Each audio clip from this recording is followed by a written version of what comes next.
Et effectivement, je prévalue toujours la lumière sur mes animaux. Et je les ai vus évoluer dans leur milieu, dans un pays de lumière aussi, que ce soit l'Afrique ou ailleurs, ou la montagne. Donc puis les animaux, de tout gosse, j'ai aimé les animaux.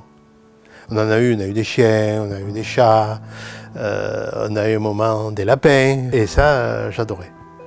Et de là est venue l'envie de les dessiner, puisque j'ai toujours été passionné par le dessin, après la peinture.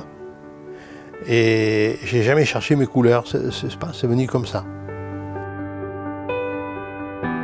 En fait, quand je fais un tableau, justement, ça raconte toujours une histoire que j'ai vue ou que j'ai imaginée.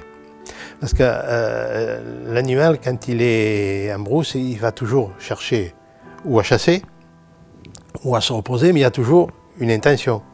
Ce qui est intéressant quand on peint des animaux, c'est qu'il faut les voir évoluer dans le milieu, mais un peu en dehors des parcs. J'essaye de les approcher au plus près pour pouvoir les dessiner, mettre un peu à leur place, voir un peu leurs intentions, les voir évoluer. Et voilà, ça c'est ce qui est intéressant dans mon approche de l'animal, quoi.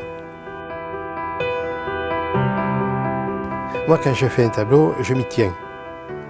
Parce que ça m'est arrivé accidentellement d'être obligé de m'arrêter, puis de reprendre quelques jours après. Eh bien, on ne travaille plus de la même façon. Tout ce qu'on a fait, on l'aurait fait différemment.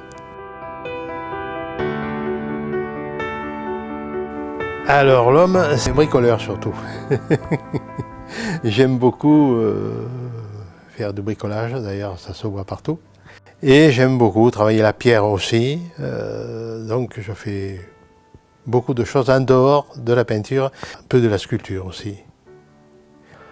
En bronze, en terre cuite, c'était une passion de tout jeune en fait.